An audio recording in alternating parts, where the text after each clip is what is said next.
Good afternoon, Mark Sutton with HurricaneTrack.com here with your Hurricane Pro and HD video blog for November 21st, 2016. Taking a look at the climatological chart of the hurricane season, the peak is in September. We are well past that, obviously. But I want to remind you that the hurricane season is 6 months out of the year. It's half the year, from June 1st here all the way over to November 30th. And so we are right here towards the very end of November, where activity is typically very low, but that doesn't mean that it is non-existent. If we look at the points of origin map, going back 165 years, all the way back to 1851, yes, there were records back then. No, there were not any satellites, but ship reports. And you remember there was a fair amount of ocean-going trade activity all the way back then, and then, of course, in the modern era with aircraft recon and eventually satellites, we have a pretty good record of what happened over time in this area of the Southwest Caribbean, as well as elsewhere in the Atlantic during this last third of November. Does feature activity, but it is fairly sparse in terms of when it occurred over time. That being said, we do have these two areas down here that have happened over the past 165 years. I don't know what these are in particular, but it just goes to show that it is not completely unprecedented to get development in the Southwest Caribbean during the last week of November. And with all that being said, here we have Tropical Storm Otto, the very latest update, 4 p.m. Eastern Time, moving not at all really. Pressure's down to 1,000 millibars, and the winds are up to 50 miles per hour.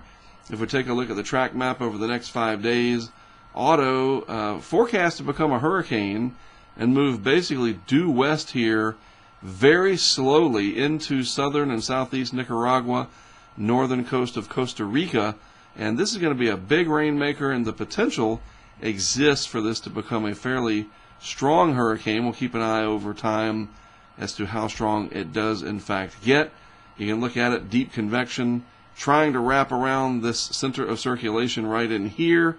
Very small, compact system, protected from drier air up to its north and stronger upper level winds. It kind of has its own little cocoon going on down here in the Southwest Caribbean, and as it approaches the coast over here over the next few days, and again this will be a slow mover, heavy rainfall for Panama, Costa Rica, and then eventually up here in Nicaragua, where this is forecast to make landfall. So if you have travel plans to the region or you know people down there, this is a beautiful part of the Caribbean, no doubt about it.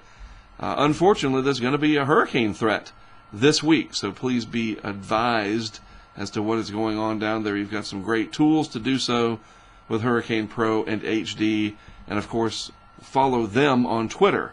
I cannot emphasize that enough, the social media aspect for continuing updates, not only from me, HurricaneTrack.com, and my commentary or whatever, but elsewhere. Really, you do have some wonderful tools, so tap into that and take advantage of it. Water temperatures, speaking of tapping into something, the storm is tapping into this very warm water.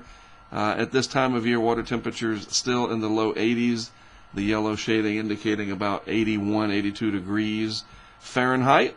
The upper ocean heat content, meaning that the water is not only warm at the surface, but it's warm, in some cases, several hundred meters deep.